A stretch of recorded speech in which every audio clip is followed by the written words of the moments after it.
I'm a coroner. What I did today with a corpse was pretty bad. By Scott Savino.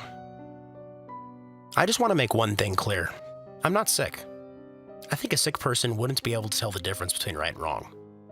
I knew what I did was wrong before I did it. I also knew there wouldn't be any consequences, I suppose. Nobody was ever going to know. I'm not a deranged person acting out a strange, disgusting fantasy. I never really considered doing the thing that I did before I saw her. I'm not sick.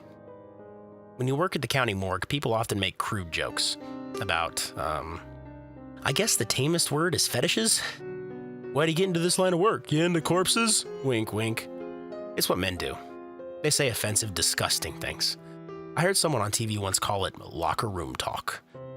Nobody ever takes it very seriously. It's not the sort of thing that people talk about in mixed company. People who hang around corpses all day think it's all for a laugh. Desensitized. The rest of the guys here have perverted senses of humor. I don't think I should really say any of the other types of things that people say. They're mostly impolite. It's not just sex stuff either. Everyone thinks they're so funny with their little jokes. I had put up with so much of that and more when I bought my sewing machine. I was excited, so I went around telling everyone about it, and they just had to ruin it. Make it dirty. What are you gonna do, Scott? Make a lady suit? Prance around like Buffalo Bill to goodbye horses with your cock between your legs? That's something a sick person would do. It's something sick people would say. It's not funny. Really, I like being around the bodies. People complain and complain and complain until they're dead. I've never once heard a corpse complain. Veronica Sharp never complained either. This was, of course, not her real name. I just started calling her that. Veronica was brought in labeled Jane Doe.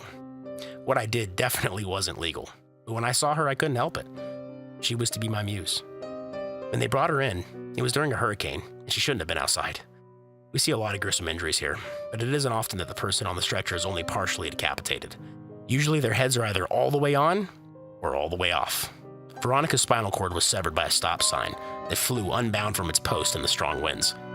They found her sitting upright against the side of some bushes, the gales of the storm nodding her head rhythmically up and down, as though approving of the pouring rain.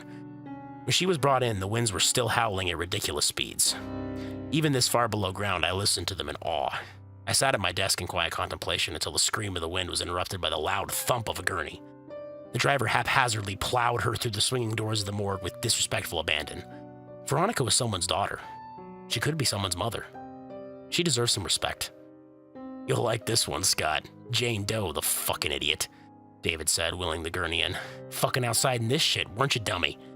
He grabbed her by a fist of sodden hair and made her head nod in ridiculous pantomime. The gruesome soundtrack outside only added to the macabre scene, for in that moment, between the wailing wind, thunder shook the entire building. The walls trembled, sending a few metal pans rattling from one of the shelves to the floor. I spat angrily at him to get the fuck out. He just laughed at my look of disgust as he left. I'm not very imposing. From the front, you couldn't tell. She was perfect, a beautiful creature. I don't mean it in that way. I'm not sick, I told you. I mean that she must have been beautiful in life because she certainly remained that way in death. Her skin was still pink and supple, her lips red, her eyelids lightly closed. She looked like she was sleeping. There was little blood in her wound. I figured she must have been out in the rain for a while, washing a good portion of it away. You could see right through her neck and down into her throat like a science documentary. That's why I took her home with me. I shouldn't even be telling you this. I could go to jail. I started calling Jane Doe Veronica Sharp in the car. She made an exquisite corpse. A beautiful woman should have a beautiful name. She was just perfect, even with her head lolling forward and back with each touch of the brakes as I drove her home. When I got in her home, I laid her in bed. Beneath the gash in the back of her neck, I nested a handmade travel pillow. I snapped her picture over and over again as she appeared to rest there. I took them from every angle I could, careful to ensure her wound would not be seen. Once I was satisfied, I removed the pillow and grabbed another of a different style, a couch throw pillow this time. She looked so comfortable. She was perfect. It was hard to remember that she wasn't just sleeping. Pillows are one of the easiest things there are to sew. My guest room is full of them right now. I made every single one. I need to get rid of them. I'm not sick. I'm an entrepreneur. I made too many. It's hard to sell pillows on Etsy. They don't want you to say how comfortable they are. People want you to show them. How would you plan to do that without a good model?